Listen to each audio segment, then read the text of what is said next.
प्रकाश की किरणें बाबा सच्चा पथ दिखलाती हैं। तेरे प्रकाश की किरणें बाबा सच्चा पथ दिखलाती हैं। इस दुनिया की सारी बातें ठीक सी पड़ जाती हैं।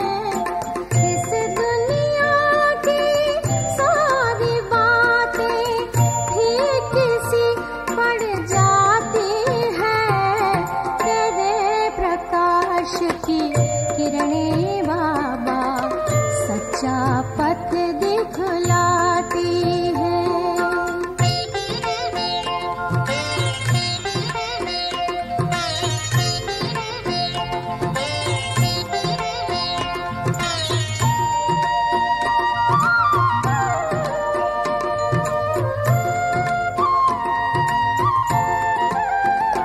तेरी मंद सुगंधित छाया शीतलता हमें ले जाती है।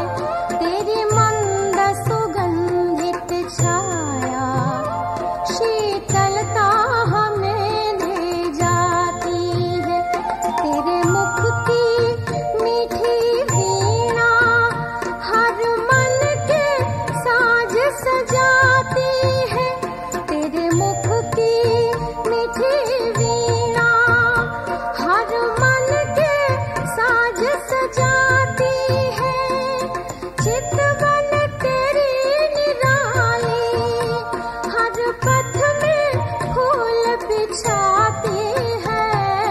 तेरे प्रकाश की किरणें बाबा सच्चा पथ दिखलाती है।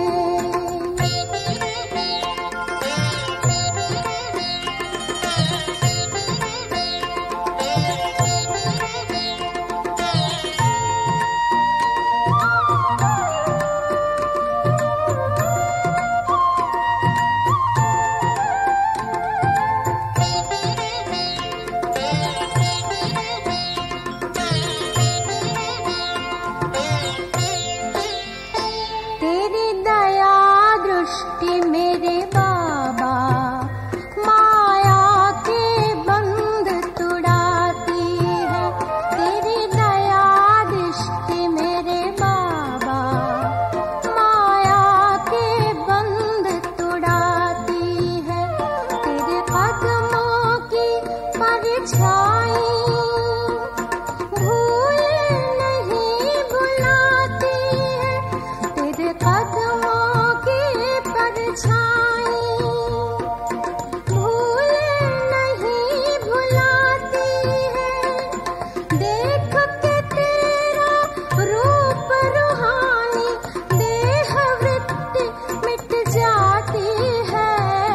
तेरे प्रकाश की किरणें बाबा सच्चा पथ दिखलाती है।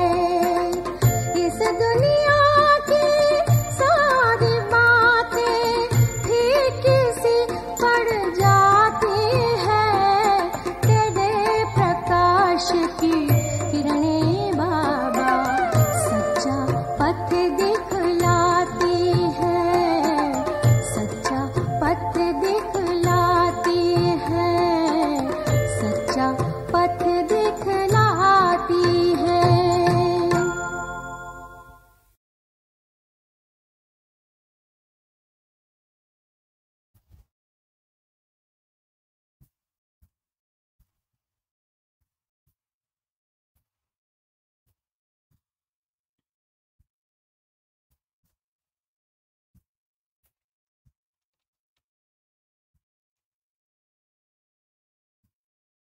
श्रद्धे।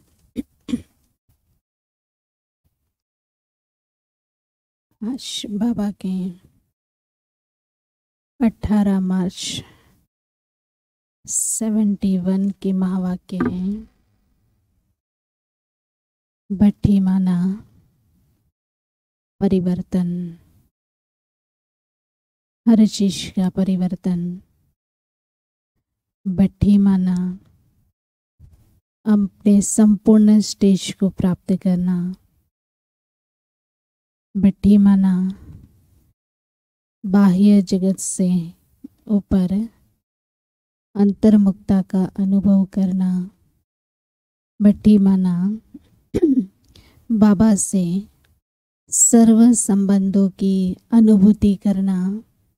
जैसे आज बाबा ने वरदान में सुनाया कि जब हमारी वृत्ति बिजी रहने के बाद भी चंचल होती हैं, तो उसका बाबा ने तरीका बताया कि भगवान से सर्व संबंधों से बांध लो अपने आप को, तो वृत्ति की चंचलता समाप्त हो जाएगी। तो ये भट्ठी बाबा से सर्व संबंध निभाना या सर्व संबंधों की अनुभूति करना या सर्व संबंधों से प्राप्तियों का खजाना जमा करना, ये भट्ठी सिखाती है। तो ये वरदान इस समय में, इस भट्ठी में हमें अपने आप को संपूर्ण रीति से परिवर्तन करना है। बाबा ने आज बताया कि नित्य बाबा हमें रोज ज्ञान रत्नों से सजाता, ज्ञान के अस्त्र शस्त्र देता। तो इन सब का संग्रह करो। संग्रह करना माना इकट्ठा करो, है ना। चाहे वो बाबा के ज्ञान हो, चाहे वो गुण हो, चाहे वो शक्तियाँ हो, चाहे वो विशेषताएं हो, चाहे बाबा से दिए हुए वरदान हो, इन सब वरदानों को, शक्तियों का संग्रह करो। संग्रह क्यों करना है? एक योद्धा अपने सारे दिव्य अस्त्रों का संग्रह क्यों करता है? संग्राम के लिए करता है, युद्ध के लिए करता है। तो बाबा कहते हम तुम्हें सारे शक्तियों रूपी अस्त्र शस्त्र देते, तुम्हें वरदानों का कवच देते। तो उस अस्त्र शस्त्र और वरदानों का कवच से अपने आप को संग्रह करो, सब चीज़ों को इकट्ठा करो। फिर सारा दिन माया के साथ आपकी युद्ध है, तो इन संग्रह की हुई चीज़ों का प्रयोग करो, है ना। तो आज बाबा ने विशेष संग्रह किसका करना है, फिर संग्राम किसके साथ करना है, और 4 बातों का सर्टिफिकेट हमें बाबा को देना है। सुनेंगे 4 बातों का सर्टिफिकेट इस भट्टी में हमें देना है बाबा को, ठीक है। तो संपूर्णता के करीब जाने का हम लक्ष्य रखें, संपूर्ण मम्मा बाबा के समान बनने का लक्ष्य रखें, और 4 सर्टिफिकेट हमें लेना है। सभी नोट करेंगे 4 सर्टिफिकेट कौन से पापा ने दिए हैं। रोज बाबा आपको नित्य वायदा याद दिलाता है। सब अपने अपने डायरियों में ये सारे होमवर्क नोट करने हैं, और न केवल डायरी में नोट करना है, अपने जीवन में उसको धारण भी करना है, ठीक है।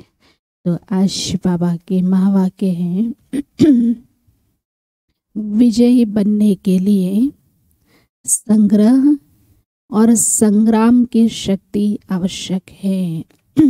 2 बातें बाबा ने बताई हैं, 2 बातें धारण करनी है, लिखते जाना है ना। एक संपूर्ण विजय प्राप्त करने के लिए कौन सी 2 बातों की आवश्यकता है? तो सबसे पहले संग्रह और संग्राम की शक्ति की आवश्यकता है।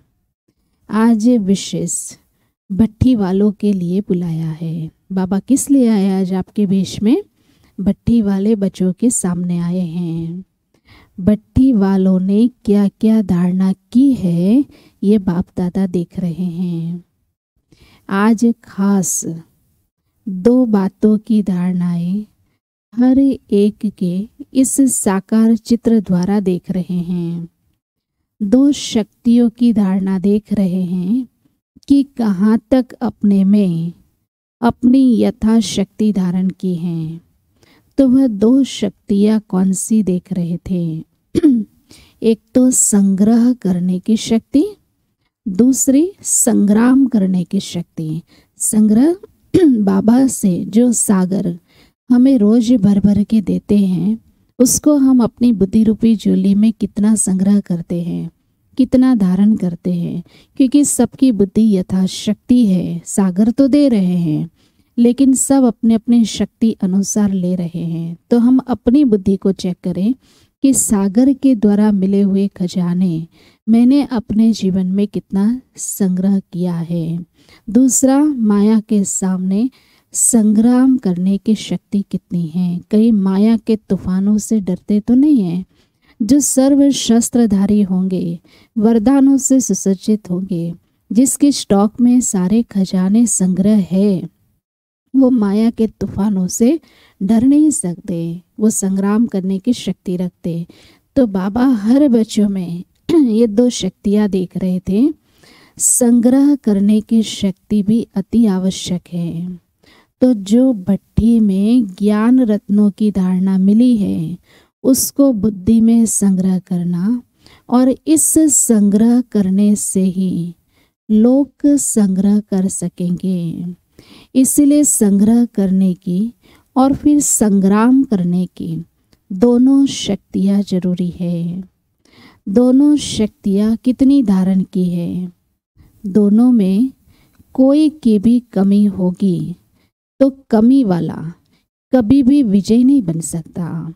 आपने ज्ञान को धारण तो कर लिया है, ले तो लिया बाबा से, लेकिन एक कान से सुना दूसरे से बह गया, या हमारा बुद्धि रूपी पात्र लीकेज है। तो बाबा के जो वरदान, जो शक्तियाँ हमें मिल रही हैं, लीकेज के कारण क्या हो जाता है, वो संग्रह नहीं हो सकते, तो हम माया के ऊपर विजय भी प्राप्त नहीं कर सकते। तो दोनों शक्तियाँ आवश्यक है। जिसमें जितनी संग्रह करने की शक्ति है, उतनी संग्राम करने की शक्ति भी होती है। तो दोनों शक्तियाँ धारण करने के लिए ही बैठे में बैठे हो। ठीक है, आज एक नया लक्ष्य रखना है कि मुझे बाबा से सारे शक्तियों के अस्त्र शस्त्रों को संग्रह करना है, और बाबा के वरदानों का कवच पहनना है, और रोज विजय भव का तिलक लगाना है। आशीर्वाद है ना। जब ये शक्तियाँ हमने संग्रह की है, तो हम माया के कोई भी तूफानों से डरेंगे नहीं। बाबा ने कल का चैलेंज करने वाले बनो, तो हम चैलेंज करेंगे, क्योंकि हमारे पास सारी शक्तियों का स्टॉक है। तो बाबा कहते हैं, भट्ठी में किस लिए आए हो? दो शक्तियों को धारण करने के लिए बैठे हो, तो शक्ति स्वरूप बने हो। भट्ठी से कौन से वरदान प्राप्त किए? भक्ति मार्ग में भी वरदान देते हैं, पुत्रवान भव, धनवान भव। लेकिन इस भट्ठी से मुख्य क्या वरदान मिला? शिक्षक बने व मास्टर वरदाता भी बने। शिक्षक भी बनना है, शिक्षक के बच्चे शिक्षक ही हो सकते हैं, और मास्टर वरदाता। हम अपने आप को शिक्षाओं से इतना संपन्न कर ले जो दूसरों के आगे हम वरदानी बन जाए। तो मास्टर वरदाता भी बनना है। एक वरदान मिला शक्तिवान भव, दूसरा वरदान मिला सदैव अव्यक्त एकरस अवस्था का। दो नोट करो। पहले दो बातें कौन सी बताई? संग्रह करना और संग्राम करने की शक्ति। अब दो वरदान कौन से मिल रहे हैं?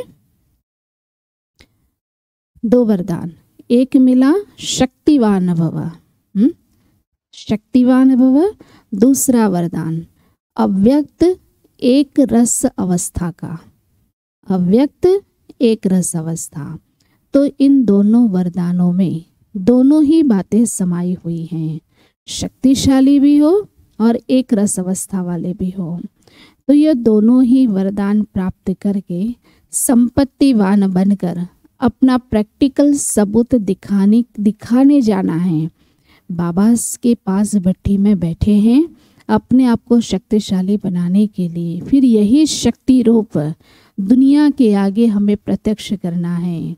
ऐसे नहीं समझना कि हम घर जा रहे हैं व अपने स्थान पर जा रहे हैं। लेकिन जो शक्तियों का वरदान लिए हैं उन्हों को प्रैक्टिकल करने के लिए विश्व की स्टेज पर जा रहे हैं। जब हमें अपनी जिम्मेवारी याद रहेगी कि हम विश्व सेवाधारी हैं, तो बाबा से वरदान ले करके हम अपने घर नहीं बैठ रहे हैं, हम विश्व की स्टेज पर हैं। तो ये स्मृति रहे, ऐसे समझना। स्टेज पर एक्टर्स को कौन सी मुख्य बातें याद रहती है? स्टेज पे जो एक्टर्स पार्ट बजाता है, जैसे मुख्य हीरो होता है, वो स्टेज पे खड़ा है, उसको कौन सी बातें याद रहती है? ये 2 बातें लिखो। मैं मुख्य हीरो हूँ, ठीक है। मैं संसार रूपी नाटकशाला में, ये संसार रूपी स्टेज पर एक महान कलाकार हूँ, है। ये अपनी स्मृति की सोच को बढ़ाओ। मैं महान कलाकार हूँ, मैं साधारण नहीं हूँ, मैं केवल अपने गृहस्थ में नहीं रह रहा हूँ, मैं केवल अपने परिवार के बीच में नहीं रह रहा हूँ, मैं विश्व की स्टेज पर खड़ा हूँ, मैं महान कलाकार हूँ। तो मुझे 2 बातों की स्मृति रहनी चाहिए, है। एक अटेंशन, दूसरा एक्यूरेसी। स्टेज पर है अटेंशन, मेरे एक एक डायलॉग पे अटेंशन होना चाहिए, मेरी एक एक एक्टिंग पे अटेंशन होना चाहिए, मेरी एक एक ड्रेस पे अटेंशन होना चाहिए, क्योंकि करोड़ों आंखें मुझे देख रही हैं, है। तो हमारे हर कर्म में अगर मेरे मुख से गलत डायलॉग अर्थात किसी लिए गलत शब्द भी निकल गया, तो ये हीरो का काम नहीं है। तो अपने विश्व रूपी स्टेज पर हम हीरो पार्टधारी हैं, तो हमें अपने हर कर्म पे अटेंशन देना चाहिए, क्योंकि सारा विश्व मुझे कॉपी कर रहा है, सारा विश्व मेरे को देख रहा है। तो हमें अटेंशन और एक्यूरेसी चाहिए। तो ये दोनों ही बातें याद रहती है। ऐसे ही आप लोग भी अब स्टेज पर एक्ट करके बाप दादा को प्रत्यक्ष करने के लिए जा रहे हो। तो ये दोनों ही बातें सदा याद रखना। हर सेकंड, हर संकल्प में अटेंशन और एक्यूरेट, नहीं तो बाप दादा को प्रत्यक्ष करने का श्रेष्ठ पार्ट बजा नहीं सकोगे। तो अब समझा क्या करने जा रहे हो? बाप को प्रत्यक्ष करने जा रहे हो। मैं हीरो पार्टधारी हूँ, मैं अपने संपूर्ण स्वरूप को स्टेज पे दिखाने जा रहा हूँ। तो मेरा शक्ति रूप भी होना चाहिए, मेरे हर कर्म अटेंशन वाले होने चाहिए, हर कर्म में एक्यूरेसी होनी चाहिए, बाप समान होने चाहिए। तो बाबा कहते समझे कि हम क्या करने जा रहे हैं। बाप दादा को प्रत्यक्ष करने का पार्ट प्ले करने जा रहे हैं। तो ये लक्ष्य रख करके जाना, जो भी कर्म करो पहले यह चेक करो कि इस कर्म द्वारा क्या बाप दादा की प्रत्यक्षता होगी। कोई भी कर्म करते हो आप, साधारण बोल भी रहे हो, बैठ भी रहे हो, खा भी रहे हो, पी भी रहे हो, जो भी ड्रेस भी पहन रहे हो, समाज के बीच में खड़े भी हो, आपके हर कर्म में दिव्यता होनी चाहिए, हर कर्म में अलौकिकता होनी चाहिए, हर कर्म में ईश्वर की पालना दिखाई देनी चाहिए, तभी बाप प्रत्यक्ष होगा। ऐसे भी नहीं कि सिर्फ वाणी द्वारा बाप को प्रत्यक्ष करना है, लेकिन हर समय के हर कर्म द्वारा प्रत्यक्ष करना है। ऐसे प्रत्यक्ष करो जो सभी आत्माओं के मुख से यह बोल निकले कि यह तो एक एक जैसे साक्षात बाप के समान है। इस भट्टी से आपका क्या रूप बाहर आना चाहिए? आपके हर चरित्र को लोग देखें तो उनके मुख से क्या निकले? ये एक एक बच्चा बाप के समान है। तो आपका हर कर्म दर्पण बन जाए, जिस दर्पण से बाप दादा के गुण और कर्तव्य का दिव्य रूप और रूहानियत तक का साक्षात्कार हो। कितनी ऊंची स्टेज है आपकी। बाबा कहते हैं आपके हर कर्म रूपी दर्पण में क्या दिखाई दे? बाप दादा के गुण दिखाई दे कि इनके अंदर गुण भरने वाला कौन है। तो बाप दिखाई दे, बाप के कर्तव्य का दिव्य स्वरूप दिखाई दे और रूहानियत का स्वरूप दिखाई दे। लेकिन दर्पण कौन बन सकेगा? ये दर्पण कौन बन सकेगा? जिसमें बाप दिखाई दे, जो न सिर्फ संकल्पों को लेकिन इस देह भान को भी अर्पण करेगा। दर्पण कौन बनेगा? जिस दर्पण में बाप का चरित्र दिखाई दे। तो दर्पण कौन बनेगा? जो अपने व्यर्थ संकल्पों को और देह अभिमान को समर्पण करेगा, अर्पण करेगा, वही बाप का संपूर्ण स्वरूप प्रत्यक्ष करेगा। जो देह अभिमान को अर्पण करता उसका हर कर्म क्या बन जाता? देह अभिमान को जो अर्पण करता उसका स्वरूप दर्पण बन जाता। ठीक है, तो जो कोई चीज अर्पण की जाती है तो फिर वह अर्पण की हुई चीज अपनी नहीं समझनी चाहिए। तो इस देह के भान को भी अर्पण करने से जब अपनापन मिट जाता है तो लगाव भी मिट जाता है।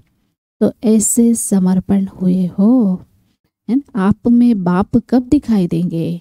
आपके अंदर बाप के गुण या बाप के कर्तव्य या रूहानियत कब दिखाई देंगे? जब आप अपने व्यर्थ संकल्पों को या देह अभिमान को अर्पण कर दोगे, समर्पण कर दोगे। तो बाबा कहते ऐसे समर्पण करो जो बुद्धि से फिर वापस उसको स्वीकार ना करो, है ना? अपना ना समझो। तो ऐसे समर्पण हुए हो। ऐसे समर्पण वालों की निशानी क्या होगी? ये दो बातें, है? जिसने अपने व्यर्थ संकल्पों को या अपने देह अभिमान को समर्पण किया है, ऐसे समर्पण करने वालों की निशानी क्या होगी? दो बातें, एक सदा वह योग युक्त होंगे और दूसरा सदा बंधन मुक्त होंगे। अर्पण करने वालों के निशानी सदा योग युक्त होंगे, दूसरा बंधन मुक्त होंगे। जो योग युक्त होगा वह बंधन मुक्त जरूर होगा। तो योग युक्त का अर्थ ही है, अब योग युक्त का अर्थ सुनो, जो योगी आत्मा है, योग युक्त का अर्थ ही है देह के आकर्षण के बंधन से मुक्त। तो यह निशानी अपनी सदा कायम रखना। अगर कोई भी बंधन युक्त होंगे तो योग युक्त नहीं कहला सकेंगे। अगर आपका कहीं भी किसी भी चीज में बंधन है, किसी भी प्रकार का कोने में बंधन है, तो योग युक्त नहीं है। और जो योग युक्त होगा उसकी परख यह होगी कि उनका हर संकल्प और हर कर्म योग युक्त होगा। क्योंकि जो भी युक्तियाँ सर्व प्रकार की मिली है, उस युक्तियों की धारणा के कारण वह युक्ति युक्त भी है, योग युक्त भी है। तो समझा परखने की निशानी? इससे अपने आप को समझ सकते हो कि हम कहाँ तक पहुँचे हैं। हमने देह अभिमान को अर्पण किया। हम मोटे रूप से तो बोल देते हमारा कुछ भी नहीं, बाबा का है, हमारा कुछ भी नहीं, बाबा का है। अगर आपने देह अभिमान को या व्यर्थ संकल्प को अर्पण किया तो उसकी निशानी क्या है? वो योग युक्त होगा। और योग युक्त की निशानी उसको कोई भी प्रकार का बंधन नहीं खींचेगा, न देह का, न देहधारियों का, न वस्तु वैभव पदार्थ। संकल्प मात्र भी बुद्धि उनकी तरफ नहीं जाएगी। तो बंधन मुक्त ही योग युक्त है, युक्ति युक्त है। बाबा कहते समझे इसकी निशानी, इससे अपने आप को समझ लो कि हम कहाँ तक पहुँचे हैं। इसीलिए कहा कि संग्रह और संग्राम की शक्ति दोनों भरकर जाना। रिजल्ट क्या देखी? सर्टिफिकेट मिला। अब 4 सर्टिफिकेट नोट करना। सर्टिफिकेट मिला। एक अपने आप से सेटिस्फाई होने का सर्टिफिकेट लेना है, खुद से संतुष्ट, अपने आप से सेटिस्फाई होने का सर्टिफिकेट लेना है। दूसरा सर्व को सेटिस्फाई करने का सर्टिफिकेट लेना है। खुद भी संतुष्ट, दूसरा भी संतुष्ट। तो खुद को सेटिस्फाई करने का सर्टिफिकेट और दूसरा सर्व को सेटिस्फाई करने का सर्टिफिकेट लेना। और तीसरा संपूर्ण समर्पण बनने का।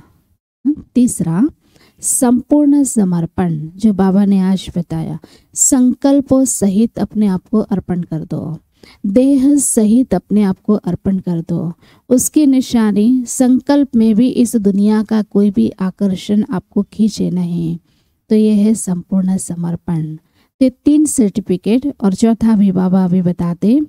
समर्पण यह नहीं कि आकर के आबू में बैठ जाओ, तो समर्पण होने का भी सर्टिफिकेट लेना है। और चौथा, जो भी ज्ञान की युक्तियां मिली है, चौथा, जो भी ज्ञान की युक्तियां मिली हैं उनको संग्रह करने की शक्ति का सर्टिफिकेट लेना है।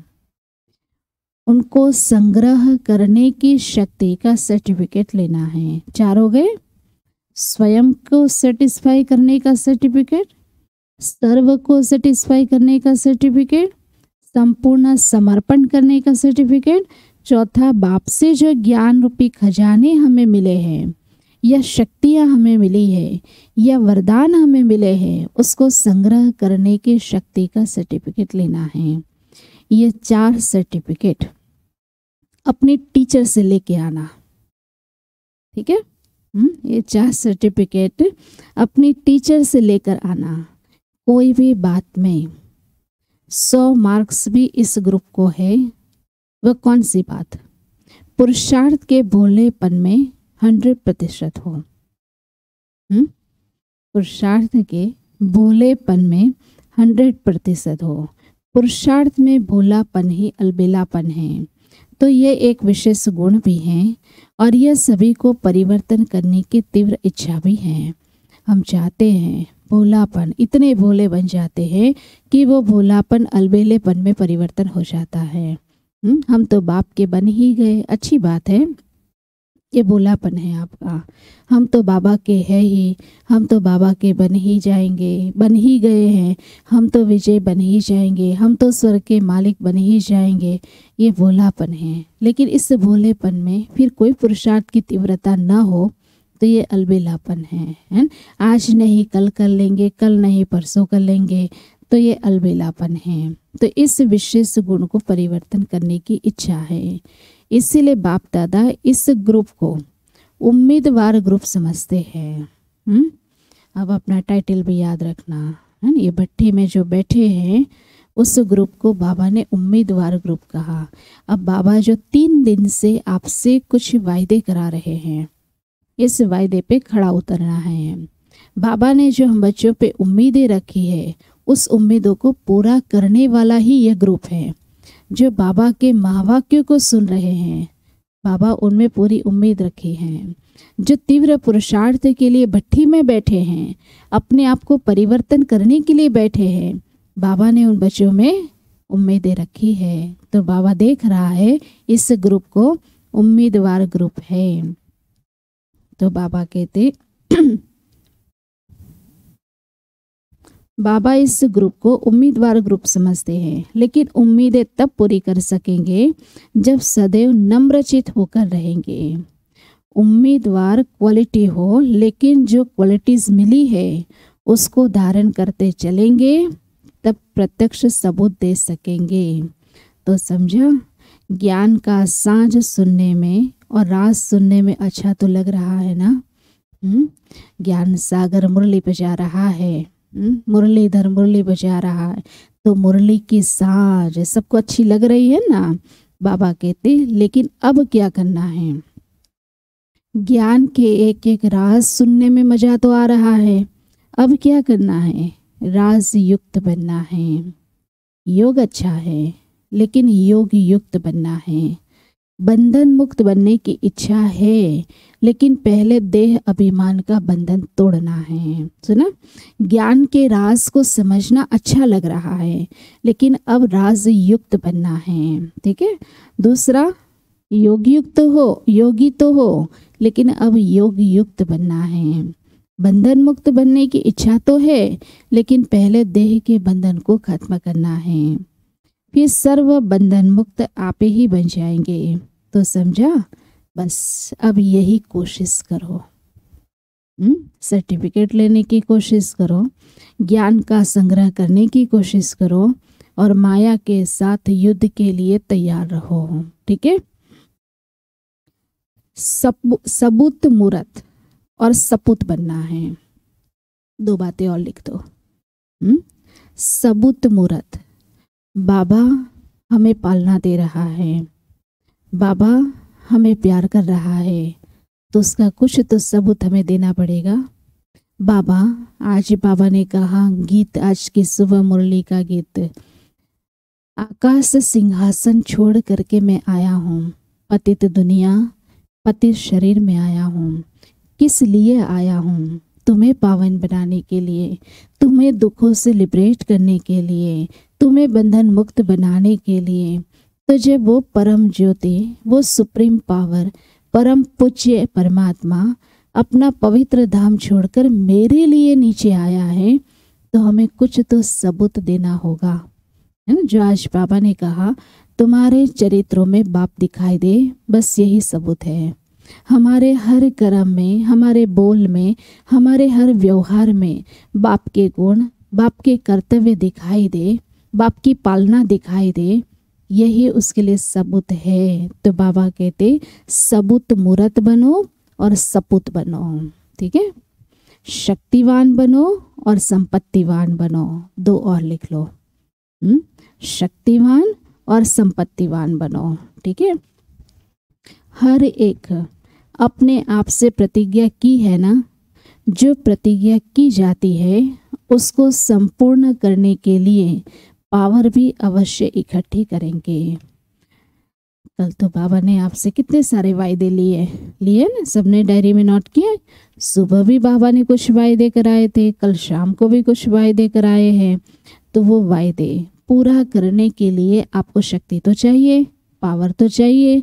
तो बाबा आज हमें वो पावर भी दे रहे हैं। कितना भी सहन करना पड़े, कितना भी सामना करना पड़े, लेकिन प्रतिज्ञा को पूरा करना ही है।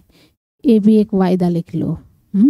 कुछ भी सामना करना पड़े, कुछ भी सहन करना पड़े, लेकिन बाबा से जो हमने प्रतिज्ञा की है, बाबा से जो हमने वायदे किए हैं, वो हम पूरा जरूर करेंगे, ठीक है। सपूत बनकर दिखाएंगे और बाबा की पालना का सबूत हम अवश्य देंगे। ये सभी को बाप दादा से वायदा करना है। तो ऐसी प्रतिज्ञा की है। भले सारे विश्व की आत्माएं मिलकर भी प्रतिज्ञा से हटाने की आपको कोशिश करें, तो भी प्रतिज्ञा से नहीं हटेंगे। कल का जो वायदे लिखे ना आप सब में, इसमें वायदा लिख लो और ये वायदा बार बार स्मृति में दोहराना। कम से कम सारे दिन में 4 से 5 बार ये बाबा की प्रतिज्ञाओं को बार बार स्मृति में लाना कि भले सारे विश्व की आत्माएं मिलकर भी हमें प्रतिज्ञा से हटाने की कोशिश करें, तो भी हम प्रतिज्ञा से नहीं हटेंगे, लेकिन सामना करके संपूर्ण बनकर ही दिखाएंगे, ठीक है। दिखाएंगे ना। बहुत बड़ा समय है हमारे लिए, ये बन के निखरने का समय है। ये भट्ठी हमारे जीवन में बहुत कुछ परिवर्तन ला सकती है, लेकिन अपने प्रतिज्ञा में दृढ़ रहना, हमें संपूर्ण स्टेज को अपने संपूर्ण स्टेज को विश्व के आगे प्रत्यक्ष करना है। हमारे हर कर्म में बाप दिखाई दे, ऐसे हम अपने कर्म को योग युक्त और युक्ति युक्त बनाएंगे। बाप के चरित्र को हम विश्व के स्टेज पर लाएंगे, चाहे उसके लिए जो भी सहन करना पड़े, चाहे उसके लिए जो भी सामना करना पड़े, चाहे दुनिया की कोई भी आत्माएं सब मिलकर के भी हमारी प्रतिज्ञा से हटाने की कोशिश करें, लेकिन हम बाबा से जो वायदा किया है वो हम करके दिखाएंगे। ऐसी प्रतिज्ञा करने वालों का यादगार बना हुआ है अचल घर। माउंट आबू में बना है अचल घर, जो कोई भी परिस्थिति में हलचल में आने वाले ना हो। तो सदैव ये याद रखना कि जैसा हमारा यादगार है वैसे हमें बनना ही है। यह तो सहज है ना। स्थूल निशानी को याद करने से नशा और निशाना याद रहेगा। यह जरूर अपने को समझना है कि हम सारे विश्व से चुनी हुई विशेष आत्माएं हैं। अपना स्वमान, हम सारे विश्व में से चुनी हुई विशेष आत्माएं हैं। और किसने चुना है? किसने चुना है? भगवान ने चुना है। तो जितनी विशेष आत्माएं उतने उनके हर कर्म में विशेषता होगी। तो विशेष आत्मा हो, कम नहीं हो। सभी मधुबन में प्रैक्टिकल में विशेष आत्माएं दिखलाकर अपने इस ग्रुप का नाम बाला करना। ऐसे ही लक्ष्य रखना कि हम ऐसा ही लक्ष्य रखना है, कहेंगे कम लेकिन करेंगे ज़्यादा। ठीक है, कहेंगे कम करेंगे ज़्यादा। तो आपके इस ग्रुप की ये विशेषता है, स्टेज पर जाकर ऐसा पाठ बजाना कि सभी वंस मोर करें। ठीक है, आपके एक एक बोल, एक एक डायलॉग, एक एक एक्टिविटी ऐसी हो जो दूसरा देखे तो दूसरे को भी जीवन जीने की एक कला मिले, दूसरे भी आपके जीवन से उमंग उत्साह प्राप्त करें। कोई अच्छा कर्म करके जाता है तो वह बार बार याद आता है, तो यह ग्रुप भी ऐसा कमाल करके दिखाएगा। ठीक है, बाबा की पूरी उम्मीदें है कि ये ग्रुप जो सामने बैठा है, जो बाबा के वरदान सुन रहे हैं, वो कुछ कमाल करके ही दिखाएगा। ओके, ओम शांति। कमाल करनी है, धमाल नहीं करनी है, कमाल करनी है। ठीक है, ओम शांति।